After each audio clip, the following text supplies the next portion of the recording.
Let's use that one then. Okay. And you don't get to read it. I don't get to read it. Okay. Because if you read it, it'll just sound less interesting. So imagine, because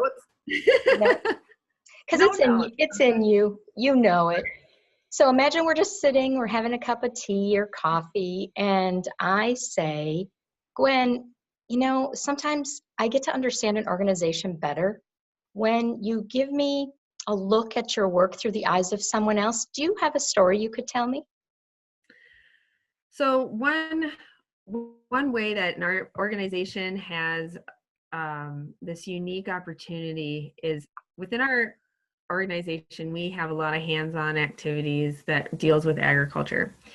And for months, our museum was searching and putting out a call all across social media for corn on the cob, that's dried field corn still on the cob.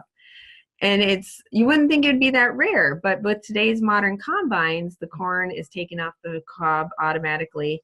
And so there's very few farmers still harvesting in that tradition.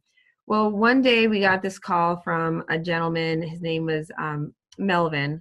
And Melvin was in his 80s, and he'd been farming in the Coleman area for many generations. And he came in with a bushel of corn, and his stooped shoulders and weathered hands were a testament to the many hours and days and years that he spent out in the field. And we were just so grateful for this donation. You might think that it was something insignificant, but for us, it was like a pot of gold. We were thrilled. How we use this corn is in our gallery space, we have a sheller and a grinder. So every kid, as well as every kid at heart, gets an ear of corn, and they get by hand crank off. They put it in the sheller, and the corn cob has the kernels popping off, and the sheller then showers the corn down, and the kids just light up. They just love to see that action. Then they take all of the kernels, they put it in the grinder, and they use all their strength to grind it in from corn to cornmeal. So while they're doing that, we talk about how the corn is raised, who the farmer is that grows the corn, and how it comes from the field into your home or into livestock feed, from corn kernel to cornmeal. And every child just beams with pride when they get to take home a bag of corn from Melvin's fields. So 2 years pass, and Melvin passes away. And we were very touched because he left a legacy with every single student that walked out with a bag of his corn.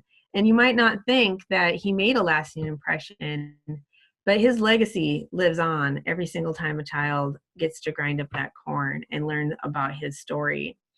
So most people say, well, how can I make that same impact? I can't grow corn. But everybody has that opportunity to give and to invest in our mission of inspiring a passion for the diverse history, culture, and science of agriculture in South Dakota. And so that's why our exhibits and our educational programming is so important, because only less than 2% of the American population are farmers.